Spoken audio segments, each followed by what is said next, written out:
Song release అయింది కదా, మాట వినాలి అనే పాట ఎలా అనిపించింది అన్న? సూపర్గా ఉందన్న. పాటలోనే ముందుగాలుగా మన తెలంగాణ భాష పెట్టారు. చాలా హ్యాపీగా ఉందన్న. పాట కూడా చాలా బాగుంది. చాలా సూపర్ హిట్ అవుతుందని అనుకుంటున్నాము. మాకైతే చాలా ఒక వైబ్రేషన్స్ అయినాయి ఆ పాట వింటేనే. మాట వినాలి గురుడా మాట వినాలి, మాట వినాలి మంచి మాట వినాలి, ఉత్తది కాదు మాట తత్తర పడకు. చాలా వైబ్రేషన్స్ వచ్చినాయి అన్న. చాలా బాగుంటుందని అనుకుంటున్నాం. అంటే అందులోనూ పవన్ కళ్యాణ్ గారి గొంతులోంచి అదే పాట మళ్ళీ జాలువారటం చాలా రోజుల తర్వాత. మామూలుగానే అప్పుడప్పుడు పాడుతూ ఉంటారు సినిమాల్లో. ఇది యా ఈసారి ఫుల్ టైం ఒక డ్యూయట్ లాగా పాడారు, ఒక మంచి మెసేజ్ పాట.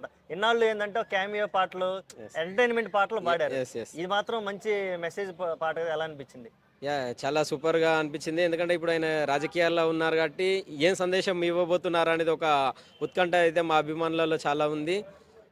మేమైతే చాలా ఈ పాటను ఎంజాయ్ చేస్తున్నాం. పాట మాట వినాలి అనే లిరిక్తో స్టార్ట్ అయింది. అదేందుకు చాలా మంది ఏమన్నారంటే ఎవరినో ఉద్దేశించి అన్నారు అనే యాంగిల్ కూడా ఒకటి నడుస్తుంది. మేము కూడా అదే అంటున్నాం కదా, ఇది పొలిటికల్గా ఇప్పుడు అతని ఎంట్రీ ఉంది కాబట్టి ఇది ఏ విధంగా చూడాలో మాకే అదొక ఉత్కంఠగా ఉంది 100%. ఓకే, ఈ సినిమాకి కీరవాణి గారు మ్యూజిక్ అందిస్తున్నారు, ఆస్కార్ గ్రహీత. ఎస్ చాలా రోజుల తర్వాత పవన్ కళ్యాణ్ గారితో వర్క్ చేయడం జరుగుతుంది. చాలా రోజుల తర్వాత ఫస్ట్ టైం అనుకుంటా. ఆల్బమ్స్ అన్ని ఎలా ఉండబోతున్నాయి అనుకుంటున్నారు? ఎక్స్ట్రాడినరీగా ఉండే అవకాశం ఉందంటావా?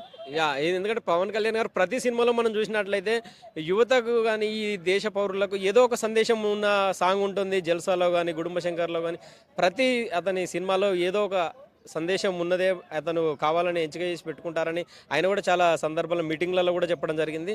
అదేవిధంగా ఈ పాట యొక్క ఉద్దేశం ఏంటిది అనేది ఇప్పుడు మాకు కూడా చాలా ఉత్కంఠంగా ఉంది. ఓకే, ఈ మధ్య పవన్ కళ్యాణ్ గారు సినిమాలు చేయక చాలా రోజులైంది, చాలా గ్యాప్ వచ్చింది. సెట్స్లో చాలా సినిమాలు ఉన్నాయి కానీ రిలీజ్ అవ్వట్లేదు. ఏమనిపిస్తుంది? అంటే త్వరగా సినిమాలు రిలీజ్ అవ్వాలనిపిస్తుందా? ఓజీ కానీ ఇప్పుడు హరిహర వీలమ్మలు కానీ మాకు రిలీజ్ కావాలని ఉంది ఒక అభిమానిగా. ఇప్పుడు చాలా రోజులు అవుతుంది మేము పవన్ కళ్యాణ్ గారి సినిమాల కోసం వెయిట్ చేస్తున్నాము. కానీ యాజ్ ఎ సేమ్ టైం ఆయన ఒక డిప్యూటీ సీఎంగా ప్రజలకు సేవను అందించిన తర్వాతనే ఈ సినిమా తీస్తా అని ఆయన ఒకటి అనుకున్నాడు. అది కూడా మంచి కార్యక్రమం కాబట్టి మేము ఒక అభిమానిగా స్వాగతిస్తున్నాం. అంటే చాలా మంది ఎమ్మెల్యేలు మంత్రులుగా ఉన్నప్పుడు కూడా సినిమాలు చేసిన వాళ్ళు ఉన్నారు. సీఎం గా ఉండి కూడా ఎన్టీఆర్ గారు సినిమా చేశారు. మరి ఈయన ప్రజల కోసమే అంకితం అయిపోయి సినిమాలు చేయకుండా ఉండటం, దీన్ని ఎలా చూడొచ్చు అంటారు?